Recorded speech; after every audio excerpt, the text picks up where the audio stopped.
कैसे हैं आप सब लोग। ब्यूटीफुल सबीना की ब्यूटीफुल सक्सेस स्टोरी लेकर के आई हूं। इन्होंने लिखा है, मैं अपनी सक्सेस स्टोरी आपके साथ में शेयर कर रही हूँ। लॉ ऑफ अट्रैक्शन आपसे सीखने की कोशिश कर रही हूँ और मुझे बहुत सारी जगह पर छोटी छोटी सक्सेस भी मिली है। इस बार मैंने सोचा कि मुझे डक को मैनिफेस्ट करना है। छोटी सी चीज़ है, देखते हैं कि किस तरह से होगा। और मैंने टारगेट भी डिसाइड किया था कि 24 घंटे के अंदर अंदर मुझे डक को मैनिफेस्ट करना है। और ये सोच करके क्लियर किया कि किस तरह की डक होनी चाहिए। वो जो टॉयज वाली डक होती है ना, मुझे वो मैनिफेस्ट करनी थी। और ये सोचती ही रही मैं पूरा टाइम, बस यही सोच रही थी कि वो किस तरह की डक होगी और 24 घंटे में वो डक मुझे मिल ही जाएगी। ये सोचते सोचते मैं अपने रूम में भी आ गई और लगातार ये मेरे दिमाग में चल रहा था कि 24 घंटे का टारगेट मैंने बोल दिया है और 24 घंटे के अंदर अंदर वो डक मुझे दिख जाएगी। पर नेक्स्ट डे इवनिंग में मैं ऊपर आई तो फिर से मुझे याद आया कि मुझे तो डक दिखी ही नहीं।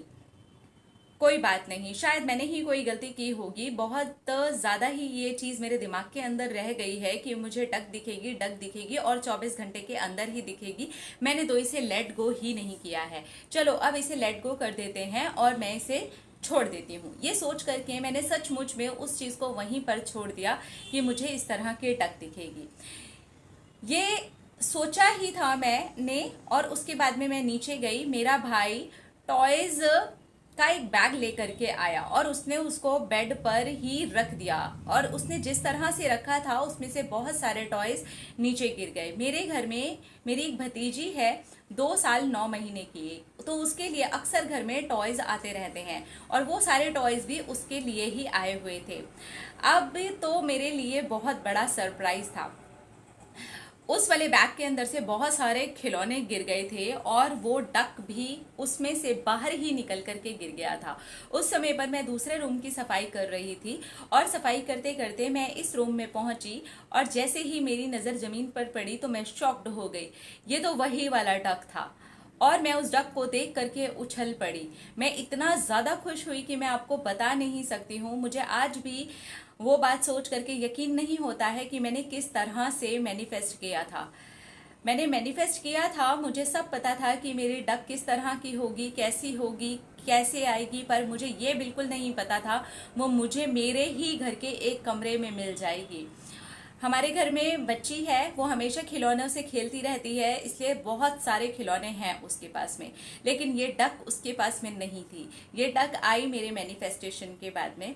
मैं बहुत ज़्यादा खुश हो गई उस वाले डक को देख करके। मैं आपको बता नहीं सकती हूँ कि मैं कितनी खुश हो गई हूँ। मैं अपनी सेकंड मैनिफेस्टेशन स्टोरी भी आपके साथ में शेयर करूँगी। Thank you so much, thank you, thank you, thank you universe, thank you so much मेरा विश्वास पक्का करने के लिए। Sabina, thank you Sabina. Yes, आपकी स्टोरी हमें ये बता रही है, ज़्यादा सोचते रहने से, ज़्यादा सोचते रहने से, ज़्यादा सोचते रहने से मैनिफेस्टेशन अटक जाता है।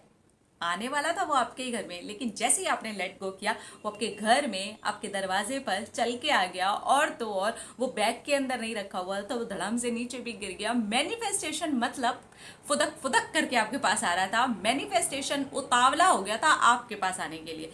ये कहानी बिल्कुल यही बता रही है। तो देखिए, लेट गो में ना इतनी ताकत होती है, छोड़ देना चाहिए। यूनिवर्स के हाथ में छोड़ देना चाहिए। अगर आपने मैनिफेस्ट किया है वो आपके पास आएगा ही आएगा। अगर आप उसे छोड़ देंगे तो, पकड़े रखेंगे तो वो अटका ही रह जाएगा। अपने आप का रखें ख्याल, अपने आप से कीजिए ढेर सारा प्यार ताकि आप अट्रैक्ट करें ढेर सारा प्यार। I love you, Tata.